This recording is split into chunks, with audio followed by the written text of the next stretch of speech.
Perdagangan Senin siang tadi rupiah menguat di 0,56% ke level 16.244 per dolar Amerika. Sementara indeks dolar Amerika terpantau menguat di 0,24% di level 97,95 di Senin pagi tadi.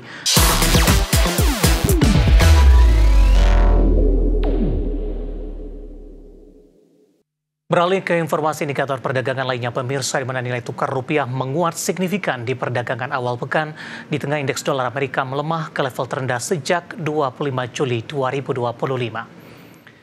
Dikutip dari Tartia, hingga perdagangan Senin siang tadi rupiah menguat di 0,56% ke level 16.244 per dolar Amerika, di mana sebelumnya rupiah sudah dibuka menguat di 0,64% ke level 16.230 per dolar Amerika Serikat, di mana secara intraday rupiah sempat menguat ke level 16.230 per dolar Amerika.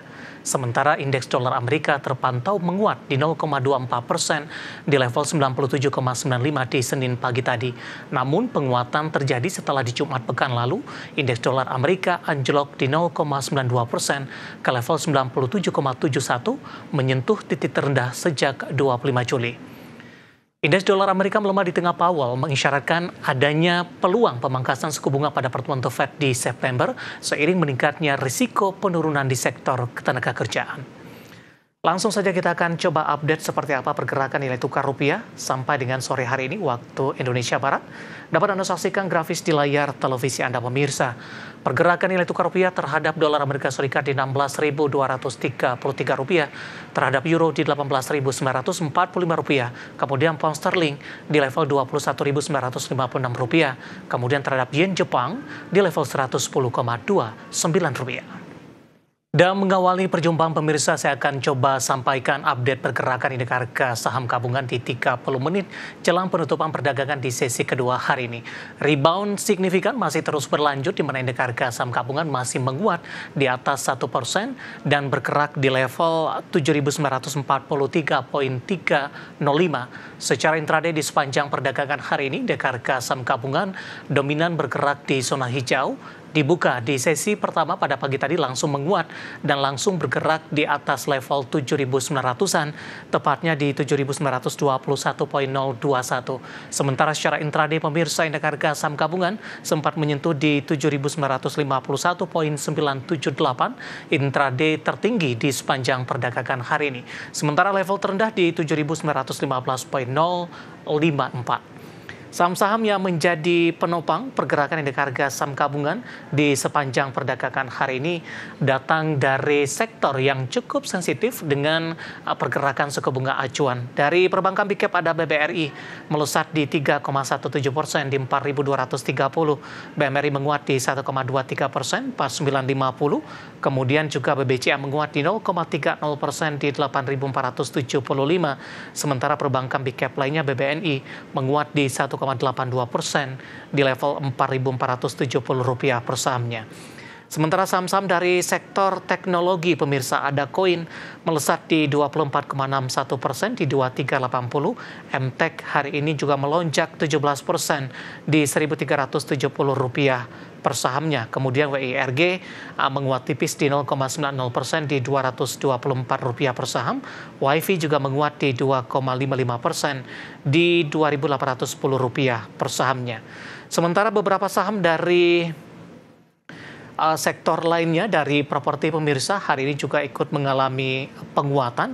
Di antaranya adalah ada saham PANI, di mana untuk posisi PANI di sore hari ini penguatan terbatas di 0,47% di 16.075, sementara untuk CBDK hari ini melesat di 13,22% di 6.850, penguatannya juga sudah mulai terbatas. Sementara untuk SMRA masih dari properti hari ini juga menguat di 3,49% di Rp474 per sahamnya. Pemberat datang dari barang baku ada Aman melemah di 1,45% di Rp8.475 per saham. Grup Prayogo Pangestu ada Cuan melemah di 0,61% di 1.625. Dari energi ada Adaro juga melemah ini di 1,41% di Rp1.750 per sahamnya. Sementara untuk UNTR tertekan di 1,74% di 25.350 dan dari farmasi ada KLBF di awal pekan hari ini tertekan cukup dalam di 3,32% di Rp1.305 per sahamnya. Updatean pergerakan indeks harga saham gabungan di 30 menit jelang penutupan di sesi kedua hari ini dan semoga bisa menjadi salah satu referensi untuk Anda. Terima kasih Pak Andri sudah meluangkan waktu di IDX Channel. Kabar baik datang juga dari indeks harga saham gabungan setelah ditutup melemah di perdagangan akhir pekan lalu. Awal pekan ini indeks harga saham gabungan mengalami penguatan signifikan, Pak, sudah kembali ke 7.900-an. Tidak hanya indeks harga saham gabungan, Bursa Wall Street, Eropa dan Asia juga beberapa indeksnya mencatatkan level tertinggi. Analisis Anda, penguatan yang terjadi untuk indeks harga saham gabungan di awal pekan, Pak? Ya, sebenarnya kalau dilihat memang market sudah mengantisipasi ya adanya peluang penurunan suku bunga The Fed nanti di bulan September, karena itu sudah terjadi beberapa bulan yang lalu karena melihat dari data-data yang ada ya, dari data tenaga kerja Amerika juga yang mulai mengalami penurunan yang signifikan. Tapi yang pasar lihat sekarang bukan cuma penurunan suku bunga, tapi melihat berapa penurunan suku bunga nanti yang akan terjadi tanggal 16-17 September nanti FOMC meeting ya, karena kan pasar sebenarnya pengen 50 basis point ya, seperti yang banyak juga disahkan dari Menteri Keuangan dan juga Presiden Trump ya. Tapi kalau melihat data kemarin, data PPI-nya naik, retail sales-nya juga, data ekspektasi dan juga GDP-nya juga Amerika kemarin defisit naik, saya pikir market hanya akan dapat 25 basis point. Jadi sekarang ini kalau dilihat ya cenderungan market sekarang buy on rumor untuk The Fed nanti cut 25 basis point nanti pas pertemuan 16-17 September itu. Dan juga kemarin juga kan kalau untuk Indonesia mungkin katalisnya dari Bank Indonesia ya, kemarin baru pangkas suku bunga yang ketiga kalinya ke 5%, jadi saya pikir juga memberikan double momentum lah. Jadi kemarin dovish comment dari The Fed Powell dan juga ditambah juga dari penurunan suku bunga Bank Indonesia, saya pikir ini memberikan katalis untuk indeks kita untuk menguat dan menuju 8.000 lagi. Baik.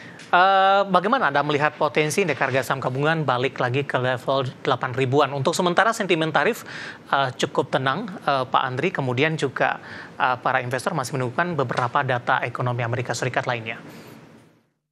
Ya, kalau dilihat sebenarnya kalau seperti saya bilang ya, jadi emang kalau melihat tren suku bunga Amerika sebenarnya nggak terlalu susah ya.